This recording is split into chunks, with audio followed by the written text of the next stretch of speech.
care almost as much about winning as they do about each other, they can become the best of the best.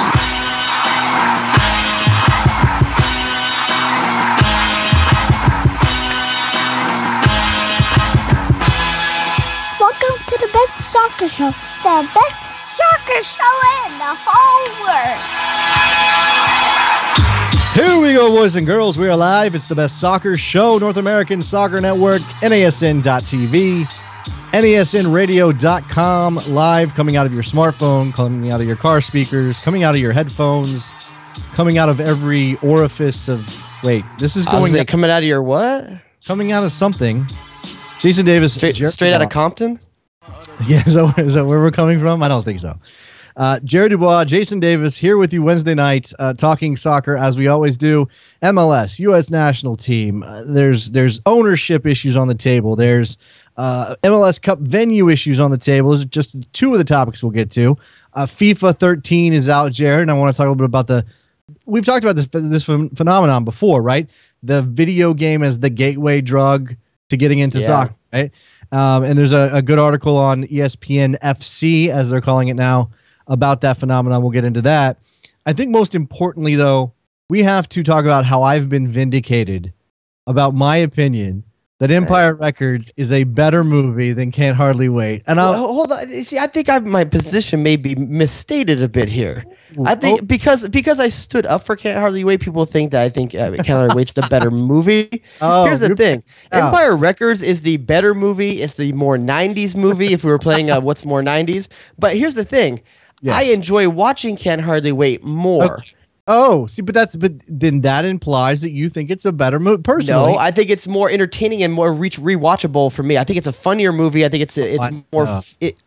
I don't know. I find it like more of a popcorn movie. Where Empire Records, it really kind of encapsulates the '90s as a very essential '90s movie. Yes, and I think the opinion of our listeners, I put it out on Facebook, and the opinion was that Empire Records is definitely more '90s than Can't Hardly Wait. Can't Hardly Wait can be a little bit more timeless, although there are aspects of that film that fit squarely into the 1990s. But Empire Records has a whole vibe, and it's Liv Tyler. And it's the doofy kid with the hair curtains, and it's Anthony LaPaglia for some reason just feels kind of 90s. And do you picture him playing goalkeeper the entire time you're watching it? Well, at the time when I saw the movie the first time, I didn't know he was a goalkeeper for Hollywood United. I don't know if Hollywood United existed when he made that movie, but I feel like I should shout it from the rooftops. Empire Records, better movie than Can't Hardly Wait, and we can put that issue to bed. Again, I'll that. I mean, I think the it's more 90s thing is definitely more 90s. I also think it's definitely more 90s. I mean, because the thing that makes Can't Hardly Wait essentially 90s is Special K. If you take Seth Green out, it doesn't seem like a very 90s movie. Empire Records is just all through it. There's not, you can take one part out and make it like modern day. The fact it's in a record store, it's like it doesn't even exist. There are no record stores. Who goes to a record store 20 years later? That movie's 20 years old, right? Basically, it's 94, 96, I think that came out. 96, I think it came out. Okay, so 15 years later, and the setting for that film is completely obsolete. Those don't even exist. I remember when the Sam Goodies closed in my mall. Oh my god! Yeah. Do you? Okay. So new TV's back. This is a big week for the J Rod. Okay, like it's the new TV's back. You know, we talked about the Emmys. I love my TV. I got new shows to watch. Do you watch New Girl? I do not. In fact, that was last night, right? That was last night. Okay. And here's the thing. No, go ahead. No. I'll just tell you, I was subjected to the new normal because my wife wanted to see what the new normal was all about. Feels forced. It's terrible. It's beyond terrible. Ellen Barkin's character is, I don't know if she's supposed to be like, she's supposed to be the racist. Phil Anschutz of the That's actually a good segue. So get out your point about the new girl, and then we'll get on to. They got this thing. They had a character named Schmidt, and they have the thing called a douchebag jar. Every time he says something douchey, they got to put money in it. And I realized I'm the Schmidt of our show. Oh. Well, every doesn't. I mean, there's always that guy in sitcoms, right? There's always the douchey guy. Dude. I think I'm the guy that says douchey stuff. I got to put stuff in the douchebag jar. Is it Creed on The Office? He's the douchey guy in The Office, and yeah, there's that's just a kind of a trope. It just always exists. You mentioned Phil Anschutz, and Phil Anschutz is selling his empire. This includes part ownership of the Lakers and the Home Depot Center on AEG Entertainment, and I'm missing a bunch of getting ready to build Farmers Field in LA to bring the NFL back. All of this stuff is on the table. $5 billion price tag. We talked about this issue already. What will happen to the LA Galaxy, who are a part of that empire, if Phil Anschutz sells to somebody who doesn't care about soccer? We have identified, or the news people, the journalists of the world, have identified a potential buyer for AEG. This is nothing settled, and I'm pretty sure both sides are kind of denying it at this point, Jared. I don't know what it's like in the LA market, but everything I see is kind of like, well, he's definitely interested, but he's not saying anything. AEG's not saying anything. His name, he's a doctor. His name is Patrick Soon-Siong. I'm going to say Xiong. Shiong. We'll just say Patrick for now. And he is a South African-born doctor who has made billions on medical technology. This is the thing. What was it? He graduated from college at age 16. He was a doctor. A doctor at 23, I think. Yes, this is just a little Doogie Howser-ish thing going on. I'm picturing him writing out his bid to take over AEG on a blue screen diary, like computer. Okay. Right. Okay. Graduated. Let me get this right. Graduated high school at 16. So that's a little early, not that early. Doctor at 23, which is pretty early. Okay. It's Doogie enough. Yes, Doogie enough for our purposes, because I don't think Doogie Howser actually exists. But he's worth $7.3 billion, so plenty of money to buy this. Obviously, I don't think he would be doing this on his own. He'd be financing the purchase and all of those things. They do this in giant groups, but he would be the lead character in this group. He bid for the Dodgers when they were up for sale, when the McCourt disaster of a divorce was happening, did not get them. So we know he's interested in owning a sports franchise, right? He does own part of the Lakers now. It's a minority owner, although NBA basketball team 7%. Okay, so that's a small number. It's not a gigantic number. Yeah, but you compound that with what AEG's share is of the Lakers. He would then own Staples Center. Obviously, there is a good amount of ownership he would have in the LA sports market. And one thing you can say about the history of Patrick is, I'm gonna say Patrick too because I don't want to tip the last name. I can't just call him like. I'm gonna call him P Soon. The thing about P Soon is that he obviously wants to be part of the LA fabric of sports fabric. Yes, and that bodes well, I think, for the Galaxy. He's the richest guy in town. He obviously wants to become a major player in all of the major entertainment products that happen there in LA. He owns a theater, a major theater. I can't remember which one. Owns a major theater in LA. His businesses that he spun off and sold and amassed a $7.3 million fortune. One of those businesses was invested in by the group that is brokering the deal for the sale of AEG. So this is all like incestuous business guys. They all know each other. There's relationships there. So I think his candidacy, if he is actually interested, and all reports say he is pretty strong. This may be the guy. And we don't know. I could find Halliburton of sports entertainment deals right here. Like it is kind of it feels kind of icky, like that. The guy that's involved in the process is also the guy that's kind of being one of the buyers. But here's the thing: the guy's got the cash. The guy is local. I mean, that bodes very well for. I mean, obviously, I approach this from a Galaxy perspective. I don't approach this as is it a good move from AEG or anything like that. I'm worried like it's what are you going to do for me? That's how I approach this. So in that terms, he's a local guy. He's a guy that wants to take part in the local sports market. Whether or not he's interested in the Galaxy or not, I guess for this particular owner, doesn't interest me. Doesn't scare me that much because he seems to be kind of hands-on in the local sports scene. Okay, so you would be more concerned if he was billionaire guy who lived in New York and never showed up in LA, and that would bother you more, or a foreign owner who ran that's buying or something like that.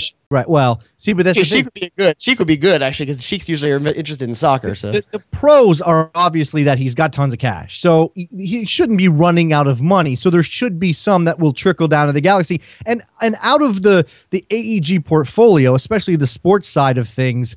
The Galaxy are a smallest chunk of the budget, right?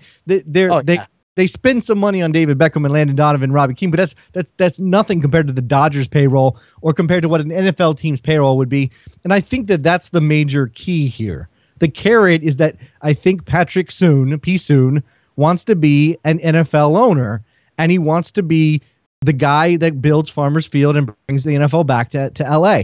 What that means for the Galaxy, I don't know. I could find no reference of him with soccer except for all of the stories that mention the Galaxy in the AEG bid. So your guess is as good as mine. Whether this guy, I'm sure he's smart enough to realize the marketing value that the Galaxy has right now for at least another year. Beckham's under contract through the end of next year. That's always going to be a huge marketing plus for a person taking over an entertainment company. You have that one of the biggest brands in the world in David Beckham, and you have one of the most identifiable U.S. soccer players in the world in Landon Donovan on the same team. There's a marketability aspect to that comes with the purchase of something of AEG properties. So at least in the short term, you got to. This is a guy. David Beckham is at Laker games. He's on the sidelines. He's already starting to get kind of associated with them. The other parts of the AEG franchises that you'd be buying along with it. It's a big deal that you have someone this noteworthy that you would basically be owning, to quote unquote, in the short term. Right. Well, let me take this back, bigger picture, and bring in all of the other MLS fans who may not care. Why do I care about the LA Galaxy? Why do I care who owns the LA Galaxy? Especially if you're a Galaxy hater, okay? But let's bring this back to a wider perspective.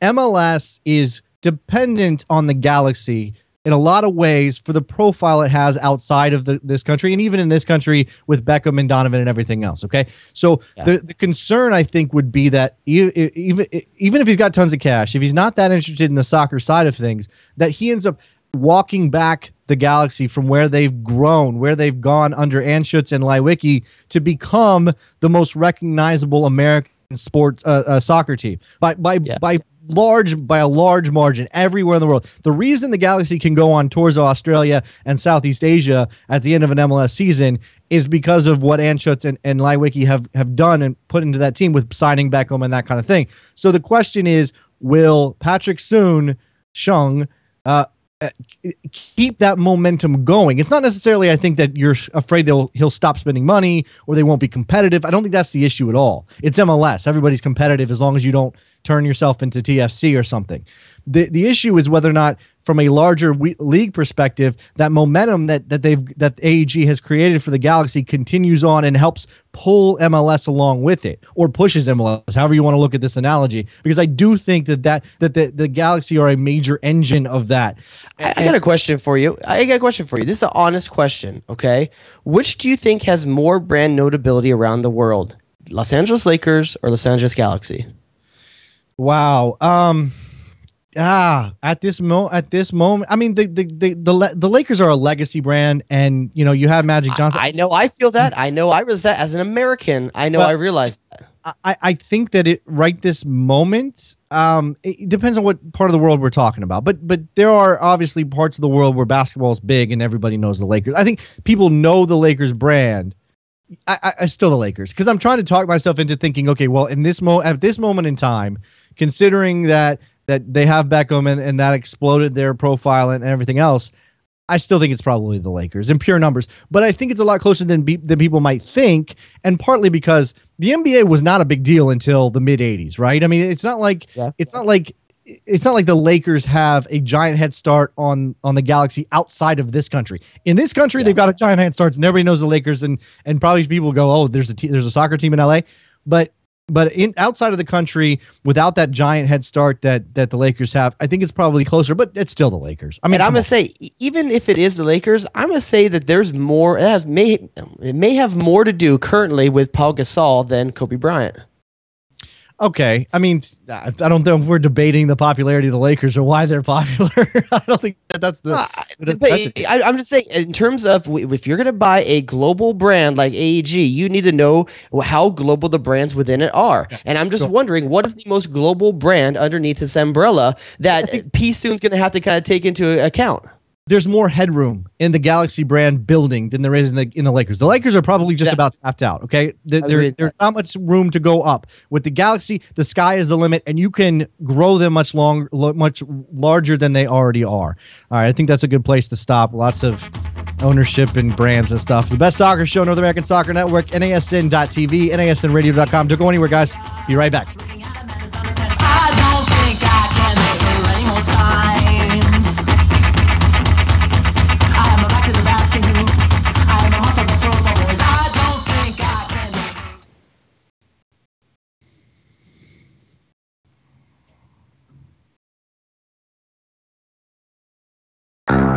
I'm Garrett Cleverly, co-host of MLS in 30 with John Arnold. Check us out every Tuesday and Friday as we break down the latest in MLS. We bring in the best beat writers throughout the nation, the guys that know the teams better than the teams know themselves.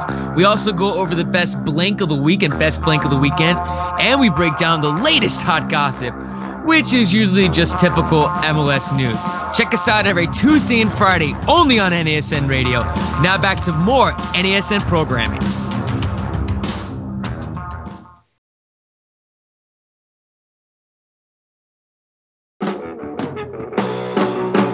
Soccer Made in Portland airs Tuesdays and Fridays on the North American Soccer Network. Get your weekly Portland Timbers fix with interviews, analysis, and the latest team news with Kelly McLean and Michael Orr. Every Tuesday at 10 a.m. Pacific, we'll break down the previous weekend's game. And then again on Friday afternoons, join us at 3:30 p.m. Pacific for the last word before the game as we preview the Timbers' upcoming opponent, including interviews with some of the best soccer journalists from around the country. That's Soccer Made in Portland, live twice a week at NASN.TV. Hey guys, the North American Soccer Network says we have to give them 30 seconds about what our show's like. Surely we can accomplish this in 30 seconds, right? I mean, that's what we're good at. Shouldn't be difficult. Brevity. We need brevity. I think that's a key. I think somebody should spell the name too. It's like it's a C. C-U-J. C. Yeah, there you go. C-U-J-U. Yeah. Yeah, you got it. R-A-D-I-O. Thank you, Richard. Really much appreciated. Yeah, Radio Suju on the North American Soccer Network and on NASN Radio.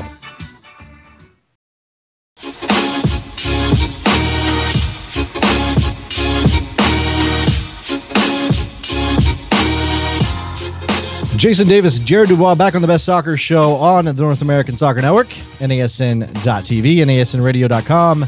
Forgot to tease, and this is unfair to the man because he's one of the best doing the thing out in the American soccer journalism scape. Brian Straus of the Sporting News will be on in the next segment to talk to us about his trip out to Sporting Kansas City, out to Kansas City, and got a lot of inside scoop on their new model of doing things, Jared, and it's very interesting. Did you read that article yet? Brian's. This is the one that came out about a week and a half ago. He had a two-parter, I think. So yeah, I think I saw the first part. I don't think I saw the second, but the first part was very, very good. Yeah, excellent stuff from Brian on that. And I want to get into, this is a thing coming up that maybe people outside of Seattle aren't really paying attention to. The vote on GM Adrian Hanauer is coming up. One of the things that Seattle did when they started that team and moved into MLS, and this is Drew Carey's doing because he liked the way that they do it at Barcelona. Yeah. Is that they have every 4 years, I think, or maybe it's 5, they have a vote on their GM. How are you doing? Kind of thing. Vote of confidence. A little bit of issue on what the number is, the threshold to get Adrian Hanauer out of his job. You know, what would get him to lose his job, and whether or not this is a actual enforceable thing.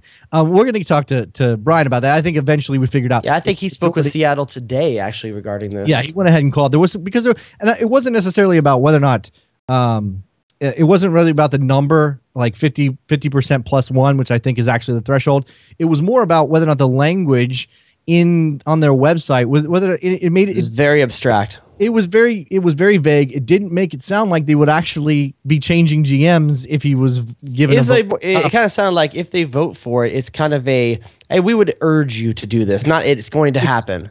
This is a strong suggestion from the season ticket holders, and that's who's voting. Season ticket holders.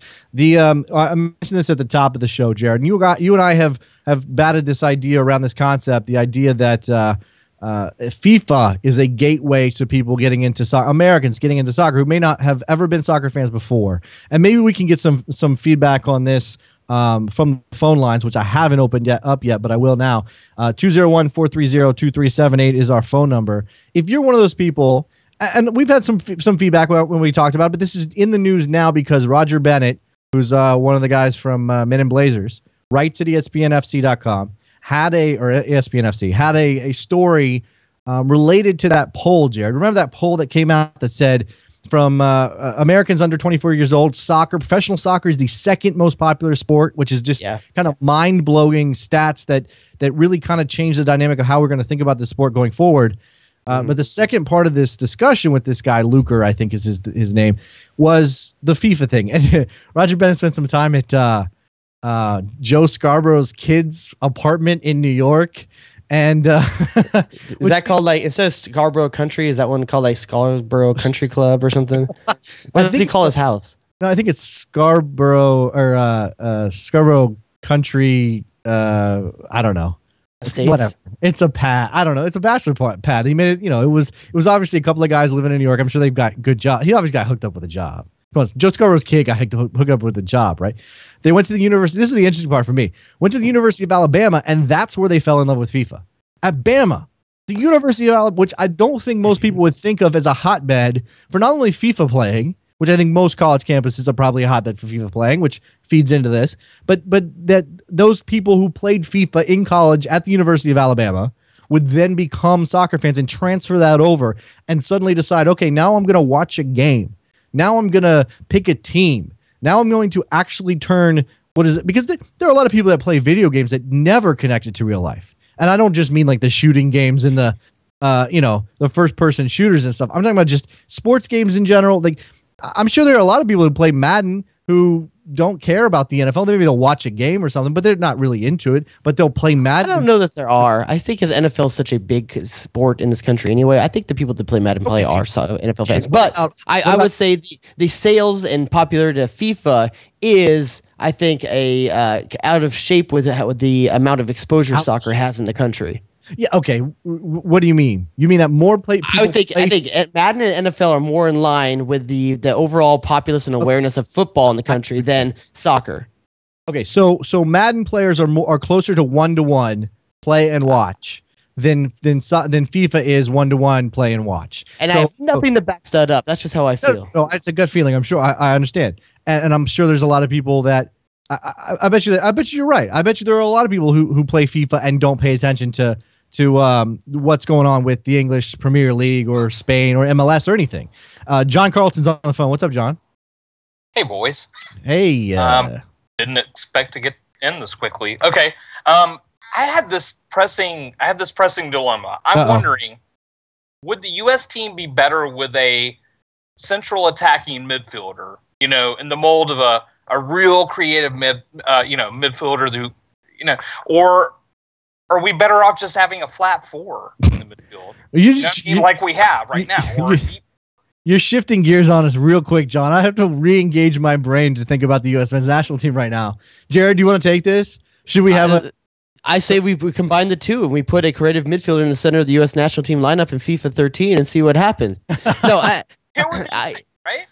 Well, here's the thing, Jarl, and I think what this notion or this argument boils down to is, does the U.S. have that player? If the U.S. doesn't have that player, you can't even take this argument into account. This goes back. We've talked about this in recent shows about Jurgen Klinsmann having to adjust to the personnel he has. He can talk a big game about changing the culture and doing all this stuff, and he may be impacting that at a younger level. And we've got guys working on curriculums and the like. But what he's got to work with now, he's going to have to try to put out the best team and put out the most effective team. Is there a guy who can pull the strings in the American midfield and be the player you're talking about?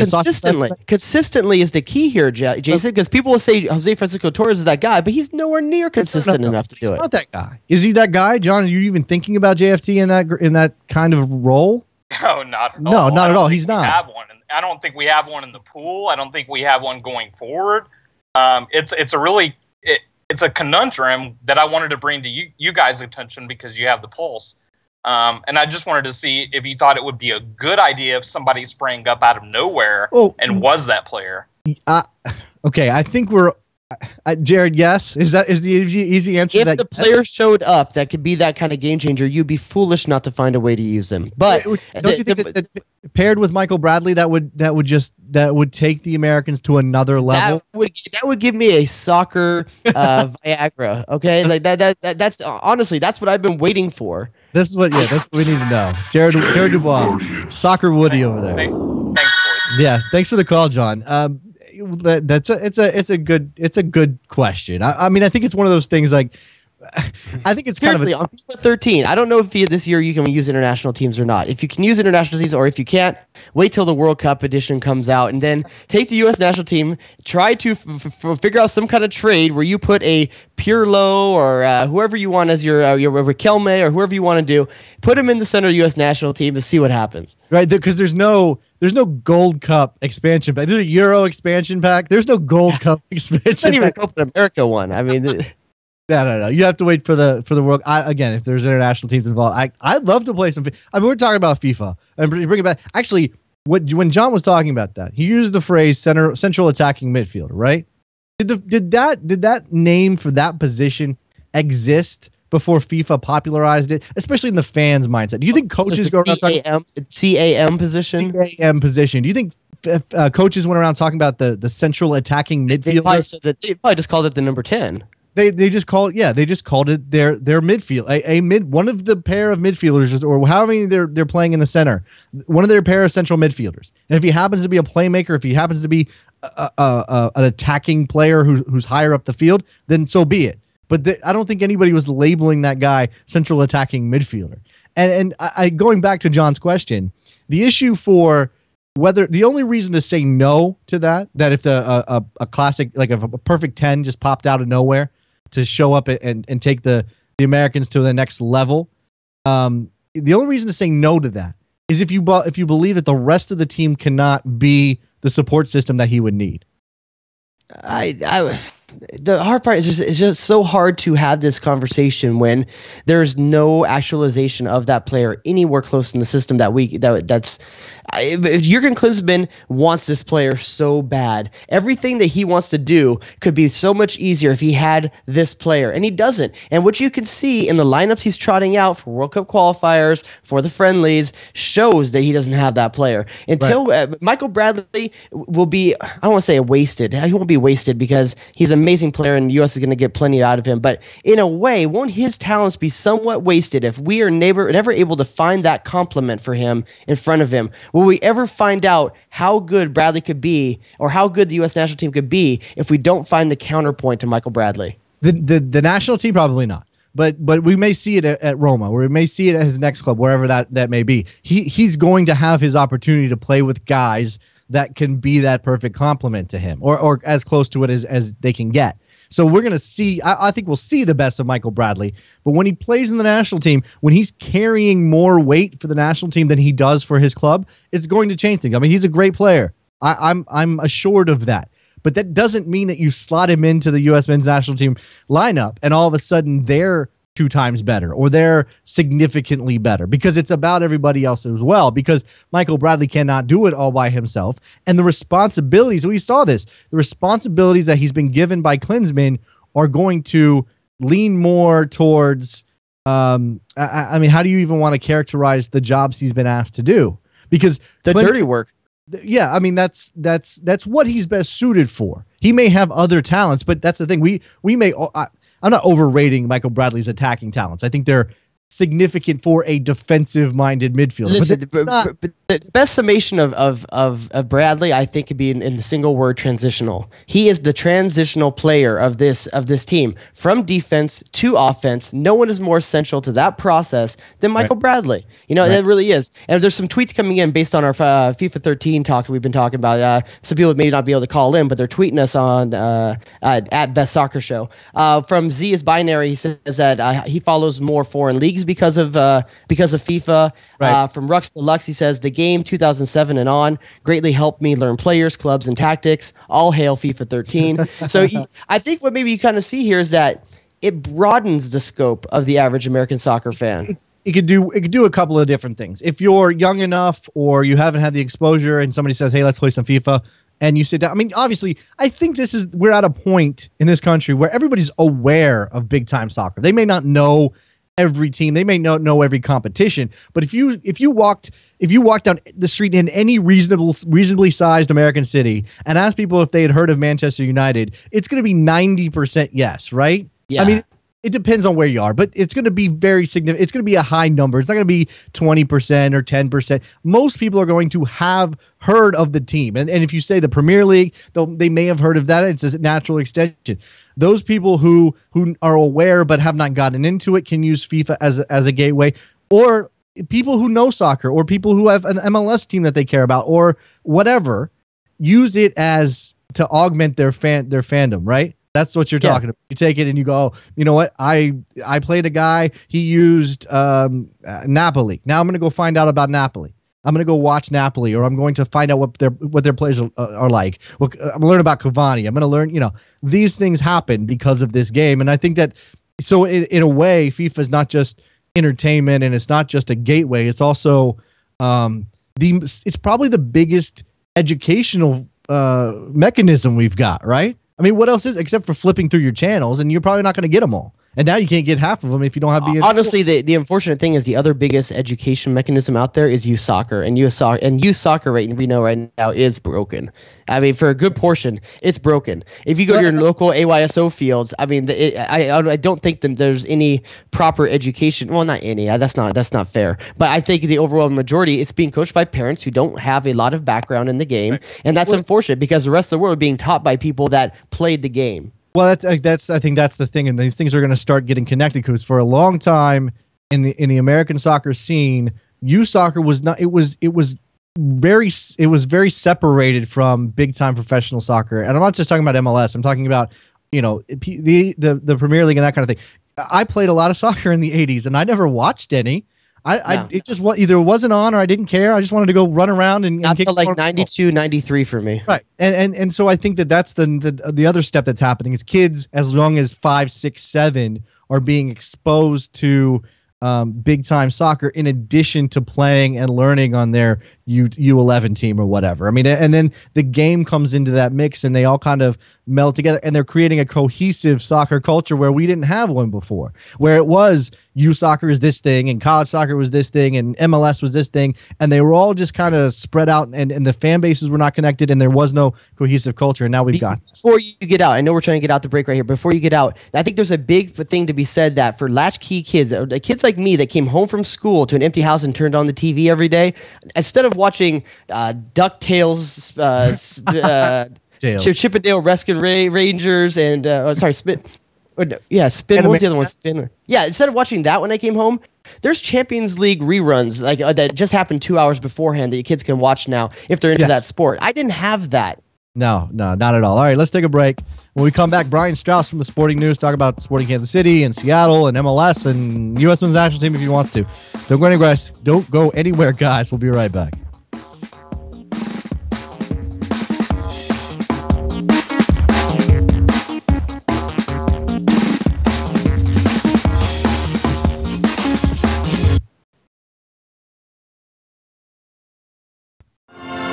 Together they formed a band whose names and deeds were to be retold throughout the centuries. Every week, the Knights of the Supporters Shield, 4 of SB Nation Soccer's best American soccer writers, Jeremiah O'Shan, Kevin McCauley, Ryan Rosenblatt, and Zach Woosley, assemble at the round table to analyze the latest news and events from around Major League Soccer.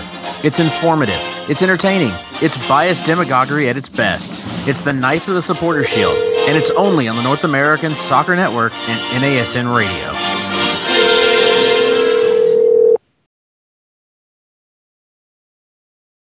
Hey guys, the North American Soccer Network says we have to give them 30 seconds about what our show's like. Surely we can accomplish this in 30 seconds, right? I mean, that's what we're good at. Shouldn't be difficult. Brevity. We need brevity.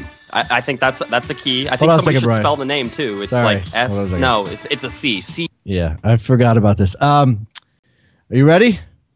Sorry.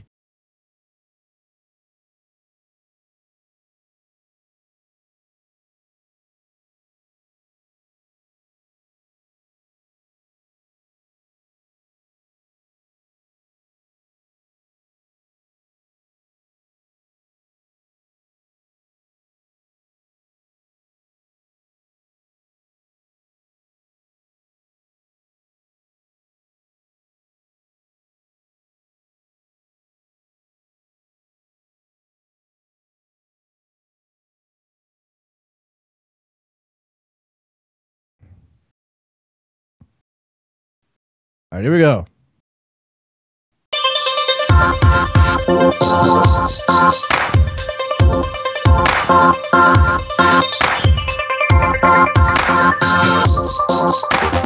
Back on the Best Soccer Show, North American Soccer Network, NASN.TV, NASNradio.com. If you guys do not listen to the live show on Wednesday nights and join in, you're missing a lot. That's all I'm going to say. Because it's just still always a work in progress with the technology. That's the thing about starting a novel idea of the first soccer live soccer radio network, is that there's technical things that we haven't quite figured out yet. Yeah, we're not working out of broadcast studios. We're working out of our houses, and we do the best we can. And sometimes it comes off a little weird. Brian Straus is on the line with us from the Sporting News. Brian, how are you?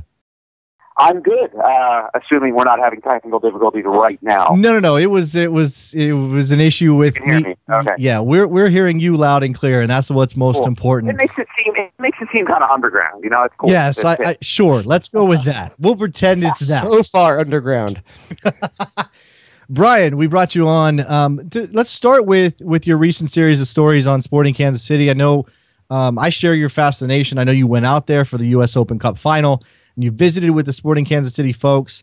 Talk a little bit about what you came away with from those meetings, Heineman and all of those guys, and what stood out for you about Sporting Kansas City that I think the rest of American sports should know about. Well, quite a bit, obviously. I mean, I've got 2,000-word stories already published, and perhaps another one to come. I was just impressed by the commitment, the innovation, and I was pleasantly surprised by visiting a city that I suppose, in my own very myopic, elitist, biased kind of way, flyover country. I thought was mostly, mega churches and minivans and, large spaces. Barbecue. Barbecue, yes. So, yeah, well, some of that. So no, I mean, there's a real vibrant community there of people like us, who are, relatively young, enthusiastic, open to the sport. There's a massive technology industry there. There's a lot of companies, starting with Cerner, whose founder is one of the 5 members of On Goal, the owners of Kansas City. Then you've got Sprint, you've got Google Fiber, you've got Garmin. I mean, you have a lot of sort of modern, upwardly mobile companies that employ a lot of modern, upwardly mobile people. And this club, this organization, has just tapped into those people and really given them sort of a night out to remember. And that was their original goal. And then the other half of it, which is absolutely brilliant, is this Sporting Club Network affiliation program, where basically for nothing, you and your entire youth soccer club can become part of Sporting Kansas City, and you get a patch wear in your uniform, and you get discounts for various events and games. And if you're at a high enough level, you get coaching education. You have access to the Sporting KC's Development Academy. I mean, it's a brilliant way to sort of build from the ground up the infrastructure that so many clubs in other countries around the world have developed organically over the past century. And Sporting Kansas City is doing it sort of in a very innovative way over the course of what's now 2 years, or I guess back to 2006-07 when On Goal bought the club. So a lot of really innovative thinking, a lot of why the hell not kind of, idealism, and it's just really impressive, and it's a blueprint now. I mean, if you can, it's the opposite of the New York song. If you can make soccer work in Kansas City, no one else has any excuses whatsoever. And that's part of the thing that I take away from this, Brian, is that more than anything else, over the last couple of years, Kansas City found a way to make Kansas City cool. And, and that was I mean this honestly, because when you think about rainbows and the Wiz, there was so much stuff that wasn't cool about Kansas City. And through 2 things, I really think, Brian, if you could expand on these 2 topics, I'd appreciate it. One being the inclusive environment they've done for the fans to make them a part of the atmosphere there at Livestrong Park, and also the embracing of technology. Those 2 things have made this team really cool, in my estimate. Well, they have what they call the Members Club there, and it is a massive. I tweeted out a picture of it when I was there. Obviously, that's way back in August, but it is a big sports bar with massive televisions and big long tables. It looks like an ancient medieval mead hall, except people are watching sports. And there's a huge bar at one end, and then of course I was stunned by a massive soccer scarf wall that they have there, which is right up my alley since I collect scarves. It was amazing. And this is for the people in the cheap seats. Right. It's for the people who sit in the cauldron. It's for the people who buy the cheapest tickets in the place. Like I think I said this in the story. What other, maybe I quoted someone saying it, what other sports team in the world gives you a club like for the cheapest tickets? It's really remarkable, and that's what I mean by there's this sort of like why the hell not way of thinking. Just because it's not done doesn't mean they're not going to do it. And the kind of loyalty and passion that engenders is unlimited. You know, it makes the people feel like they're wanted. It makes the people feel like they're part of something. You know, one of the things that they kept sort of talking about as I went, you know, around talking to various members of the staff and even a couple of players was this idea that, you know, we want people to say we, you know, and normally we laugh at those people when a Redskins fan says, yeah, we play Cincinnati this weekend. You're like, you're not on a team. You know, get over yourself. But Kansas City wants to make that legitimate. They want to make people really feel like they're members of something, like they're part of something, and they're gradually building that, and it's legit. Whether you're an 8-year-old kid playing for Sporting Blue Valley Soccer Club and you're running around wearing the SC logo on your jersey, or whether you're a season ticket holder in the Cauldron and you're hanging out, you're a member of Sporting Kansas City, you're hanging out in the club before the game, you're part of the whole game day experience. And so that sense of inclusiveness from obviously people that are suite holders and sit in the luxury boxes on down to the sort of the, you know, the gritty guys stand behind the goal and wave the flags and all that kind of stuff. Sporting, the beer there is even cheaper. The club even subsidizes the beer and concession prices down in that part of the stadium so that people can eat and drink for less. So it's really remarkable. And the proof is in the pudding. The proof is in the attendance and the passion. And like I wrote in the story, I mean, when Eddie Johnson stepped up for that penalty kick in the Open Cup final, he had no shot. You know, had absolutely no chance of making that thing because it was so loud and so sort of violent behind that goal that it was as good as done. You know, as a follow-up to that, Brian, talking about the inclusive nature of it, the fact, what's it like for you as a member of the press that has to now go into that press conference room that's sealed in glass and has all the fans right on the other side of it? What's that like for you? You're on display, Brian. How's that feel? Well, here's the thing. It didn't happen that night. I can't answer your question. But I'm not upset about it because they let us onto the field after the medal ceremony. And that was even cooler. So they weren't going to get everybody into the glass press conference room because, you know, Jimmy Nielsen was climbing the ladder and painting the wall, and Ty Kamara was running around with the trophy, and Heineman was over by the fans, and it just wasn't going to happen. So they let us out onto the field to sort of stand around while the players enjoyed the moment, and to be there up that close was really cool. So I wound up sort of shuttling back and forth between the field and the locker room, you know, trying to get 2 or 3 interviews done so I could write my game story. I talked to Matt Diesler, I talked to Nielsen. You know, I arranged something with Ty Kamara for the day after. But for the most part, it was cool just to sort of soak that in. And I tweeted this the other day. They gave every member of their staff an Open Cup medal. They were able to sort of reach a deal with U.S. Soccer and whoever it is that produces the medal. But they a couple weeks ago, they had a ceremony on the field at Livestrong Sporting Park with Peter Vermes and even with some confetti cannons, and they awarded every single member of Sporting Kansas City's front office staff a genuine U.S. Open Cup medal. So something the entire organization got to share. Now, I remember when they went through the rebranding, I was very skeptical. I was kind of against the idea of changing a team's name, especially after they had won a championship and all of those things, because I wasn't convinced they were really buying into this. Your experience and everything I've heard says that they are really going all in on this sporting club idea. I guess my question is, and you said that, you know, New York and everybody else, there are no excuses anymore. If Kansas City can become a soccer town, there are no excuses for anybody else. But they can't necessarily do it like Sporting, can they? Is this something that can actually be transferable, and maybe not just in soccer, but they do other sports, but outside of soccer to a new kind of idea for American sports in general? I don't see why most of it can't be. I think the one sort of hurdle for some of the teams, at least in MLS, is going to be, and this is something that one of the executives with the club said, was you really get one shot. If you're going to rebrand, if you're going to sort of reinvent yourself, you kind of get one chance to do that. I don't know that FC Dallas can go change its name and logo and rebrand again. Right. You know, obviously you can build a new stadium and that sort of thing, but you know, it's not like those things grow on trees.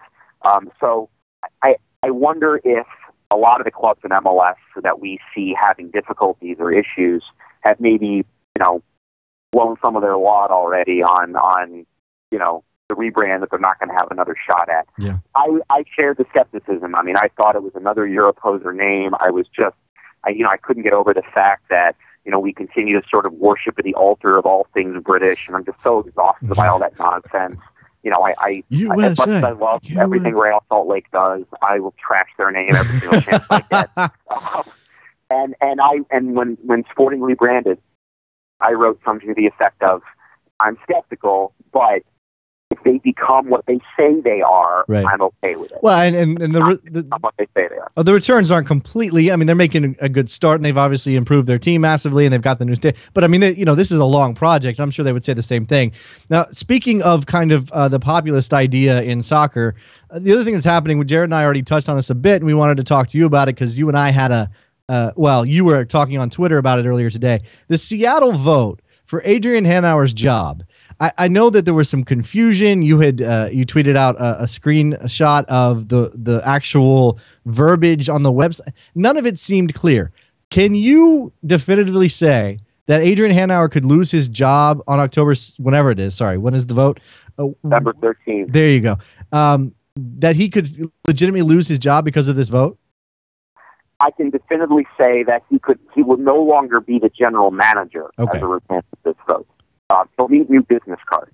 But I know, I think Seattle's very smart here. I think they've insulated themselves pretty well against perhaps. I mean, it would be silly if he was voted out. I don't know what Seattle fans expect after 4 years of an MLS expansion team. I think they got it pretty good. But let's, for the sake of argument, say they vote no on Adrian Hanauer. He's not going to be on the deadline. I mean, he's still a minority investor in the club. He's still been with the team, I think, for 11 or 12 years in a variety of capacities. He's got massive experience in business and technology and marketing, things like that. You change his title, and he's still got plenty to do. On the other side of things, you already have two people that are there who have a significant say in the composition of that roster. Chris Henderson is the technical director and has done quite well. And obviously, you've got Siggy Schmidt, who's been the winningest coach in MLS history. He's got 2 MLS Cups under his belt, and is probably a decent eye for talent. So I don't know. I would guess that Adrian probably has less impact on the composition of the roster than perhaps some GMs at other clubs. So I think if the bizarre were to happen and he were to be voted out, I think the club is going to sort of hum along just fine. And because of that, it's brilliant. I mean, I just wrote. I mean, we're dealing with an NHL lockout. We're dealing with the circus that has become the NFL. Fans are just getting crapped on right and left. And here's a team that is giving fans a voice, that is saying to them, you know what? We don't think you're worthless. We actually value you. We actually are going to allow you to participate in certain things. We're not just going to dump all over you and take you for granted. And in this climate right now, where basically every other sport is doing that, I think it's absolutely brilliant. And it's more so because, like I said, I think the Sounders are somewhat insulated from any craziness that might happen. Worst case scenario is every 4 years you got to hire a new GM. I mean, a lot of GMs don't last so long anyway in sports. So I think it's great. So, Brian, this is a second example now, just in our conversation alone, of the times where MLS teams have looked outward to Europe to find different styles and ways of doing things. And in both cases now, you've said that they've been good benefits. So how do we balance how much we look outward versus how much we look inward? It's a very, very good question, and then it's funny you point that out. I mean, I've obviously been my two sort of stump speeches about that. First being the whole idea that our traditions of club names, of club branding, of calling the sport soccer, things like that are ours. They've been ours for decades. We should celebrate them, and it undercuts the efforts to grow the game in this country if we convince ourselves that our traditions are somehow worse than theirs. Everyone's entitled to the sport. Everyone's entitled to their own sort of mores and customs. And we should feel confident in ours. The second stump speech I've always got is the idea of, whenever competition format comes up, pro-rel, playoffs, single table, all that kind of stuff. And I always point out the fact that I believe that soccer in Europe and South America is the most popular sport there in spite of the way they run their leagues, right? Not because of the way they run their leagues, right? So it's chaos over there. It's absolute chaos. Clubs are in administration. The same 2 or 3 teams win every year. There's just as much nonsense that happens over there as there is here. So their way isn't necessarily better. But yeah, are there some things about the way they do sports in general abroad that we could learn from? Absolutely.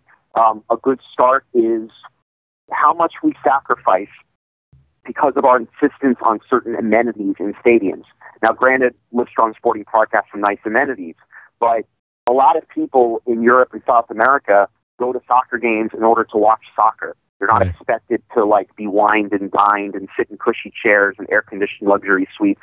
And I sometimes wonder if the economy of sports in this country, especially when you watch the NHL is going through, is skewed by the fact that we make it about more than just the game. Yeah. That's an example of something that I think we can learn from other countries.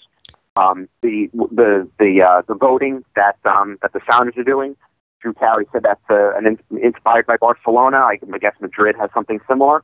There are worse things to take from than FC Barcelona. They seem to get a lot right.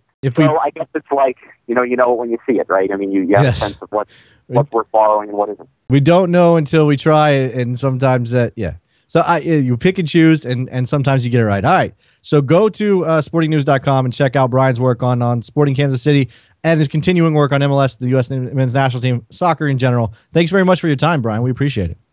Yeah, thanks for having me on. Interesting topics. I appreciate it. All right.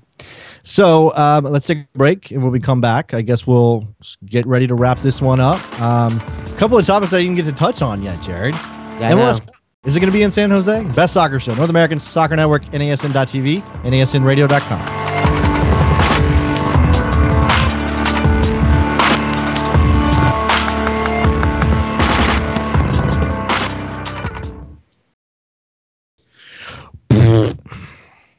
Yes, I know that's live. I'm Garrett Cleverly, co-host of MLS in 30 with John Arnold. Check us out every Tuesday and Friday as we break down the latest in MLS. We bring in the best beat writers throughout the nation, the guys that know the teams better than the teams know themselves. We also go over the best blank of the week and best blank of the weekends, and we break down the latest hot gossip, which is usually just typical MLS news. Check us out every Tuesday and Friday, only on NASN Radio. Now back to more NASN programming.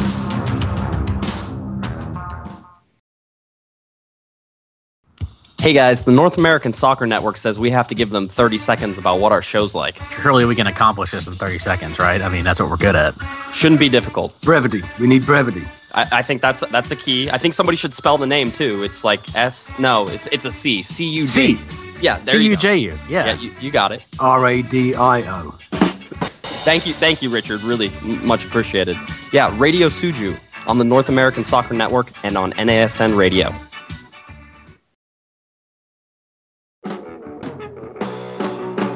Soccer Made in Portland airs Tuesdays and Fridays on the North American Soccer Network. Get your weekly Portland Timbers fix with interviews, analysis, and the latest team news with Kelly McLean and Michael Orr. Every Tuesday at 10 a.m. Pacific, we'll break down the previous weekend's game. And then again on Friday afternoons, join us at 3:30 p.m. Pacific for the last word before the game as we preview the Timbers' upcoming opponent, including interviews with some of the best soccer journalists from around the country. That's Soccer Made in Portland, live twice a week at NASN.TV.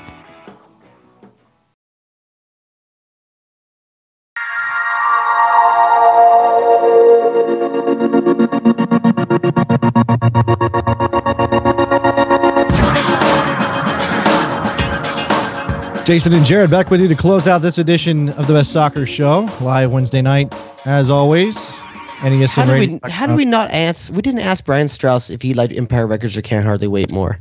We didn't ask him that, and maybe we should throw that out there on Twitter and see what Brian says. I mean, that may be the deciding vote, right? I mean, he's Brian Straus. He probably gets the deciding vote. He's way bigger than either one of us. Oh yeah, just in some ways. I don't know what that means, and I don't want to go down that road. One topic that we didn't get to, we got kind of sidetracked by John Carlton's question, which was very good, and the FIFA 13 discussion. I just wanted to briefly run down the possibility of MLS Cup in San Jose, considering San Jose is leading the Supporters Shield race, shows no signs of giving up that title, and could go through the playoffs, as the 1 seed and get to MLS Cup final. And now that the final is at the top seed's home stadium, it creates a bit of a problem for MLS. Now, this is really worst case scenario for them. When they put it in last year, MLS Cup at Home Depot Center for the LA Galaxy makes you want to do that every time. So I can understand it. And I think this is a good reward for teams that come through the regular season top of the heap, Jared. But when you've got a 10,000 seat stadium, which is what Buckshot is, and the alternatives are not the greatest, it's a problem. It could be a problem, right? It could be, yeah. And I had, it's funny you say this because I had someone that kind of insider in the Bay Area tell me that, this was probably a couple weeks ago, saying that Quakes have had a deposit down on Stanford Stadium for 2 months already. But what that may not have been, they didn't count on was the fact that the the Pac-12 championship may be the day before. Now, right. The fact that they have the deposit down is a good sign that they're trying to make sure that Stanford Stadium is the best option and will be the option for MLS Cup. But that same person also told me that the Quakes have really pushed to make Buckshaw the home, and MLS is the one putting them towards Stanford. Well, I don't see how MLS can just sit there and abide by a 10,000 seats. And you can bring in some extra seating, but what are you going to bump it up to? 12, 13? Yeah. MLS Cup has never been played at a venue smaller than 21,000, which I think is what BMO was for 2010. So, the idea of playing it at a venue that small, and it's on Santa Clara University's property, can that support an MLS Cup festivities kind of situation? Can it support all of the press that may come in? I mean, this is not a small event. MLS is not the biggest sporting event in the country. MLS Cup is not the biggest sporting event in the country, but it's still going to get a significant amount of people coming into town to be part of it. So I think it could be a problem. You mentioned Stanford Stadium. That could be an alternative. 50,000 people. They held a game with the Galaxy there. It went well. Everybody liked it. It could happen again, but as you mentioned, Stanford's good right now. Stanford's football team is good. They could make the Pac-12 championship game. That would be the day before. Is it even a possibility? Can you turn the stadium over that fast? I don't know. I think the only problem with is that it's football and soccer. Everyone considers football as just tearing up fields, but Galaxy and Chivas play day in, day after games at HDC all the time. Sure. So, okay. I mean, granted, there's football versus soccer. The question is, how much does a football game tear up the field the day before versus a soccer game the day before? I think that's absurd, because I think the other concerns are lines. Do you really want lines on the field for your biggest game of the year, your title game? Is there staffing issues? Can you bring the staff back a day after? Because I'm sure a lot of that staff is used to working one time a week, and I don't know what the pay situation would be. I don't know how much it would cost. Those are all things that have to be considered. In the Bay Area, the other alternatives, I'll run down them quickly because we have other stuff I wanted to get to. Stanford, Candlestick Park, which is where the Niners play. It's terrible. I don't think you should play a game there. Field could be in really bad shape. Oakland Alameda, which is where the Raiders play. That's the Raiders that play the next day, so I don't know if that would be a problem. You probably can't turn it over from MLS Cup to a Raiders game. Cowles Memorial Stadium is too narrow. San Jose Spartan Stadium, which is where the Quakes played in their first iteration for a while, that's too narrow. Considering the modern MLS standard, and AT&T Park, which is the stadium of the San Francisco Giants, the baseball team, probably is the best alternative. And I hate the idea of soccer in a baseball stadium, but it could be worse. I mean, that may be the only option they have if they can't. And I don't know about deposits and everything else. So is it wrong that as for selfish reasons, I personally want AT&T Park? Because at least then it's in the city of San Francisco, and like I can stay in a hotel and be in San Francisco instead of out in San Jose or I don't know, some outlier.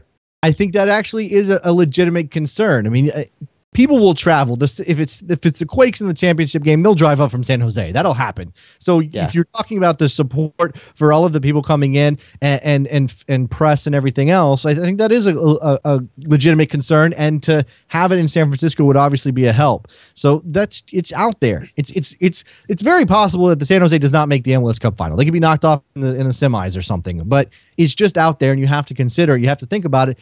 And as MLS evolves, this is probably, this is the last time. Their stadium won't open until, is it 2014 they're shooting for the new Quake Stadium? So I believe it's 2014, yeah. This may be if the Quakes are good next year, it could happen one more time. But this may be the last time you ever have to deal with this kind of thing because everybody will be in their own building except for the Revs, and that's whatever, and Seattle, and that's fine. They've got a big giant NFL stadium they actually fill up a little bit. So DC and RFK, that's a different discussion. There's nobody else there. They'd be able to have the game. It would just be, it'd just be an ugly RFK. The Alan Gordon Award, Jared, which we created on the fly on Sunday.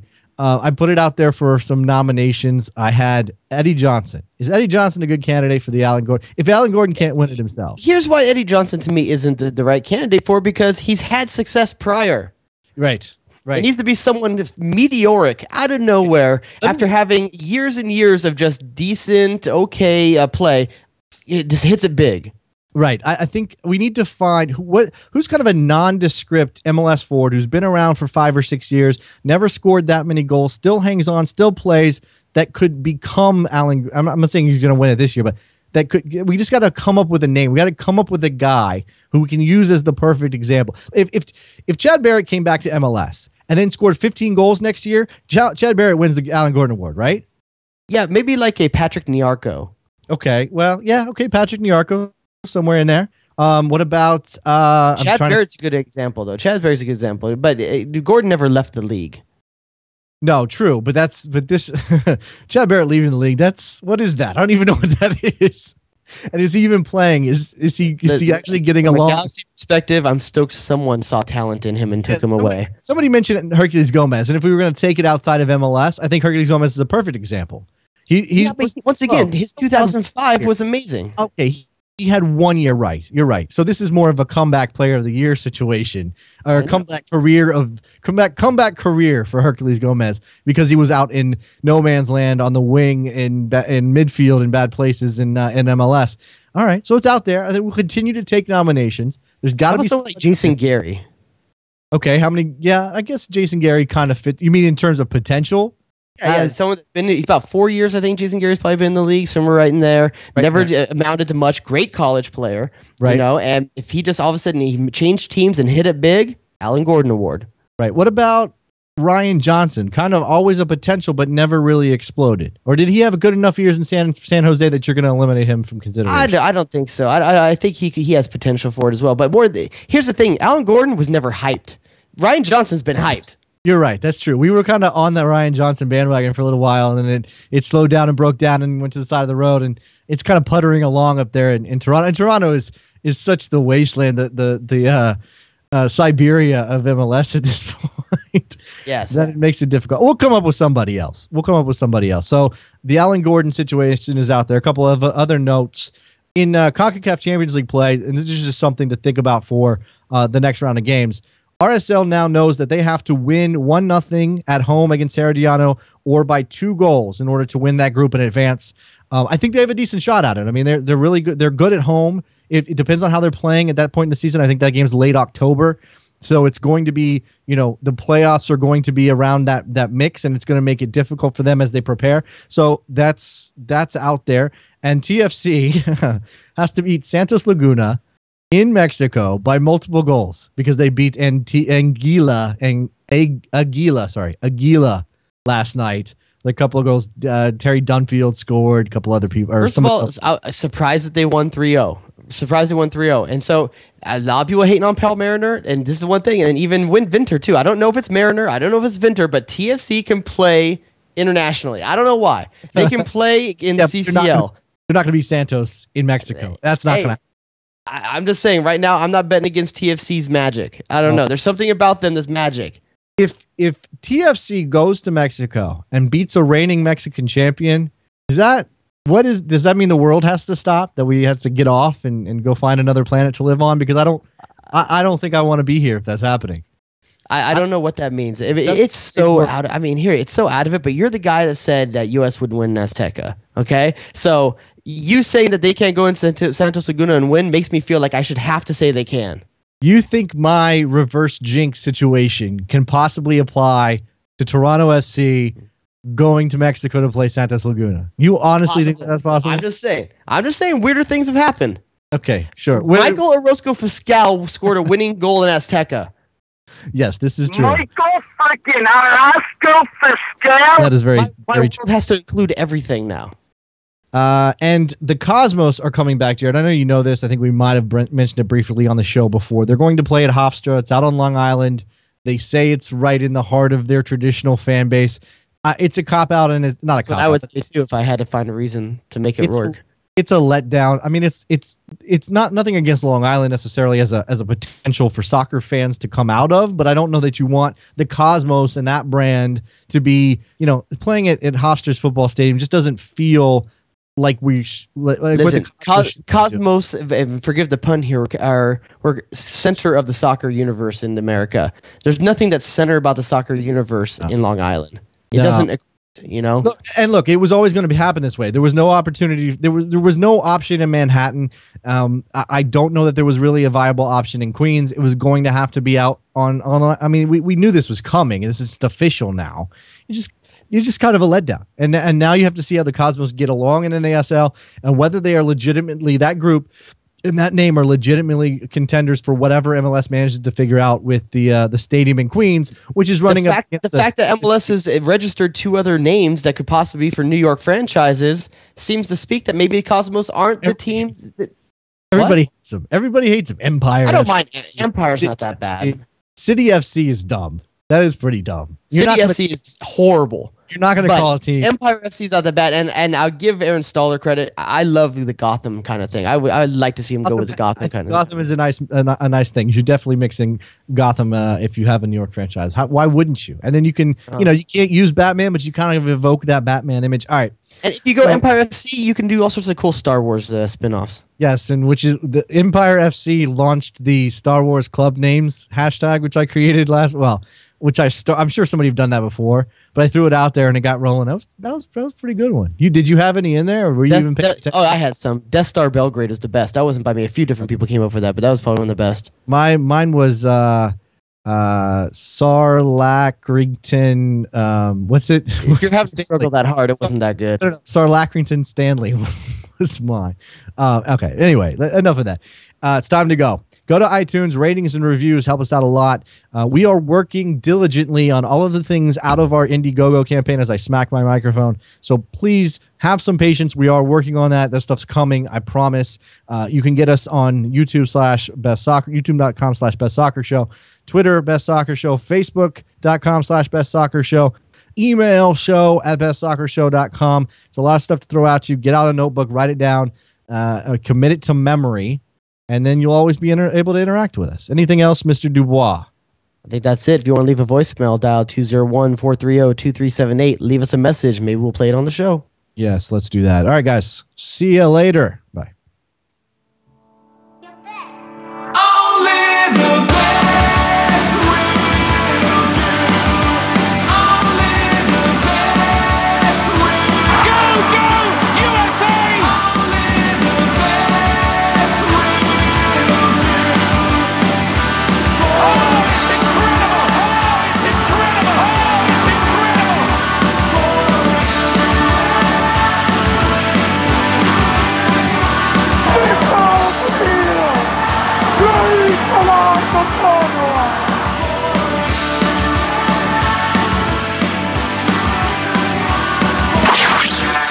Jay Rodius.